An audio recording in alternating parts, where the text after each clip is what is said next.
J'aimerais évoquer avec toi la place du doute. Si tu doutes, c'est que il y a quelque chose. Pas vraiment. Tu sais que ton doute, il est légitime.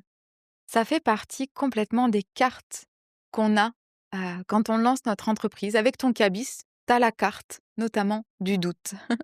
Et ce doute, il est légitime. Là où c'est problématique, c'est quand tu te remets toujours en question, quand tu doutes tout le temps et que ça te freine dans le process, dans tes décisions, dans tes actions. Ce doute, il est vraiment important parce que je sais que tu veux bien faire. Tu as envie que ça soit le mieux possible pour tes clients, pour tes clientes, pour ta communication, pour ta réputation, pour tes résultats. Pour toi aussi, parce que tu veux te sentir fier de ce que tu es en train de construire. Donc, c'est bon signe que tu doutes. Tu n'es pas une psychopathe. Et ce qui va être important, c'est que ce doute soit toujours là, mais plutôt sous forme d'astreinte, tu vois? Il est tranquille, il fait sa vie, il ne t'embête pas, il est loin de toi, mais que si tu as besoin, tu peux l'appeler et il t'aide à ajuster pour que tu gardes ton intégrité, ta confiance, ton discernement, mais c'est pas ton doute qui est aux manettes de tes décisions, qui est toujours aux commandes. Qu'il soit là, mais qu'il puisse rester à sa place. C'est important, hem, qu'il ait une place, mais juste une petite place, rien de plus, qu'il prenne pas toute la place. Donc libère-toi, de ces freins, de ces blocages, de cette pression, de ces doutes, de cette culpabilité et dis-toi qu'une décision qui va être prise sous tension, ça sera forcément une mauvaise décision. C'est qu'en fait, peut-être que sans t'en rendre compte, tu es en train de t'enfermer à nouveau dans une cage dorée que tu as voulu quitter avec le salariat. Et ça, si je te dis ça, c'est à n'importe quelle étape de ton business. Que tu sois au début, que tu sois dans son évolution ou dans son expansion, il y aura toujours ce risque de t'enfermer dans une cage dorée que tu as voulu quitter. Donc vraiment, je t'invite à toujours avoir ce recul sur ta situation et sur chaque décision, de te poser la question: «Qu'est-ce que je veux vraiment et qu'est-ce que ça nourrit aujourd'hui?» Est-ce que ça nourrit une peur d'aujourd'hui ou est-ce que ça nourrit un désir de demain? Est-ce que ça nourrit, je le répète, hein, est-ce que ça nourrit une peur d'aujourd'hui ou est-ce que ça nourrit un désir de demain? Et attention aussi à je veux pas te rajouter une injonction. Parce que quand je te dis le désir de demain, c'est pas que tu dois cravacher aujourd'hui jusqu'à avoir un eldorado demain. Prends le temps aussi, prends la décision de célébrer chaque étape de ton chemin. N'attends pas constamment, ne rêve pas constamment à ton avenir idyllique.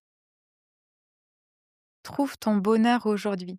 Qu'est-ce que tu as envie déjà de célébrer aujourd'hui dans ce qui est, sans toujours attendre ce qui arrivera? Et donc, ça peut être célébrer des actions, célébrer des choses qui te font du bien. J'ai envie de te ramener à l'instant présent. Là, si tu prends une grande inspiration, tu souffles doucement. Là, qu'est-ce qui te fait sourire? Qu'est-ce qui te nourrit? Qu'est-ce qui te fait du bien à l'intérieur? Ça aussi, c'est aussi important que ton désir de demain. OK? C'est aujourd'hui que tu as la santé qui te permet de créer tout ça. C'est aujourd'hui que tu es en train de construire, brique après brique, ta grande muraille de Chine qui fait le pont entre toi d'aujourd'hui et toi de demain. Mais c'est aujourd'hui, en fait, que tu es en train de construire, brique par brique, ton succès. Mais si tu le fais, c'est parce que hier, tu étais aussi en train de, poser peut-être différemment les agglos, les briques, avec peut-être d'autres outils, mais tu l'as fait aujourd'hui. Et c'est cette progression qui fait que, hem, tu avances et tu sais que avancer, ça, le point A, le point B, ça, c'est avancer.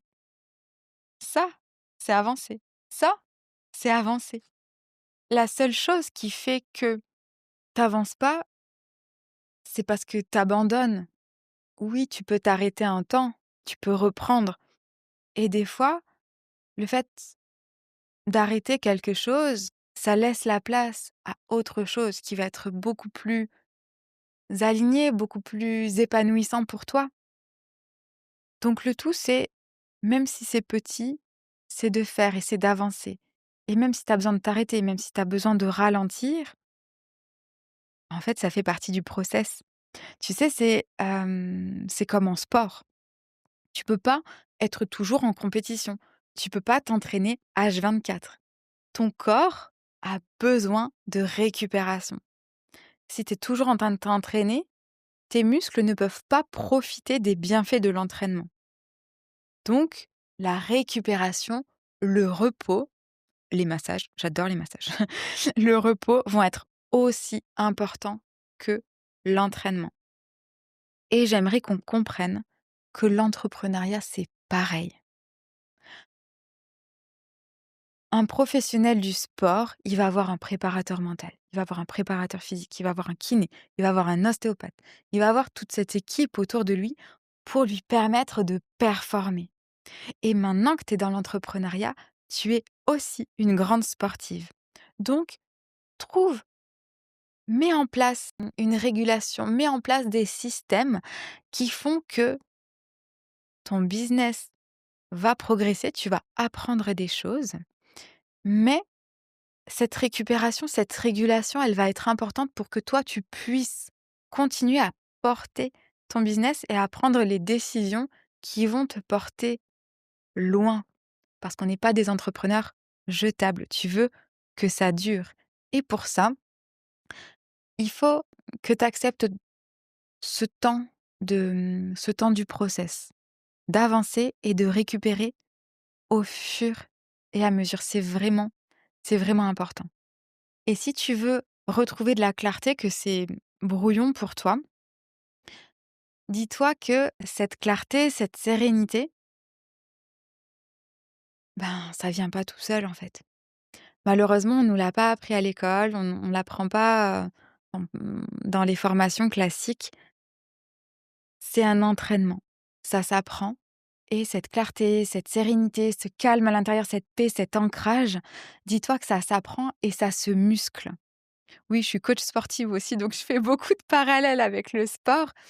Mais tu sais, il vaut mieux faire 30 secondes de gainage tous les jours plutôt que 2 heures de gainage, pas facile, hein, 2 heures de gainage, 1 fois par semaine.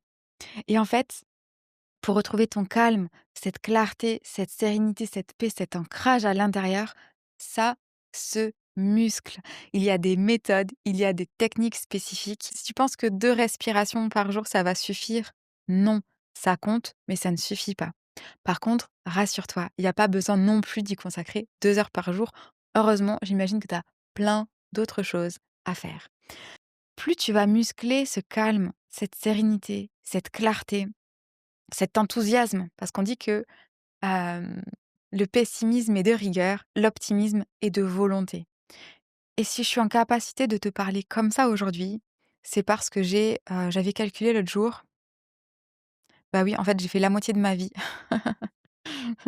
Ça fait la moitié de ma vie que je m'entraîne à ça.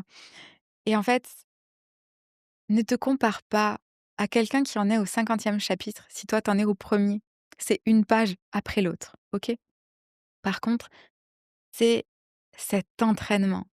Cet entraînement qui va faire la différence. Mais ça vient pas en un claquement de doigts, ça vient pas en 2 respirations par jour, ça vient pas il y a pas besoin non plus de 2 heures par jour pour y arriver. C'est cette J'ai pas envie de te parler de routine non plus parce qu'en fait c'est une nouvelle injonction, mais c'est juste une nouvelle conscience que tu peux mettre déjà dans tes pensées, dans tes actions, dans tes motivations. Et si j'y suis arrivée, vraiment, je peux t'assurer, que tu peux y arriver. Et c'est pas toi qui es indécise, c'est juste que tu as besoin de te libérer de freins, de blocages pour retrouver une clarté à l'intérieur qui va te permettre de prendre des décisions beaucoup plus claires, beaucoup plus alignées et les actions et les résultats en seront simplement la conséquence.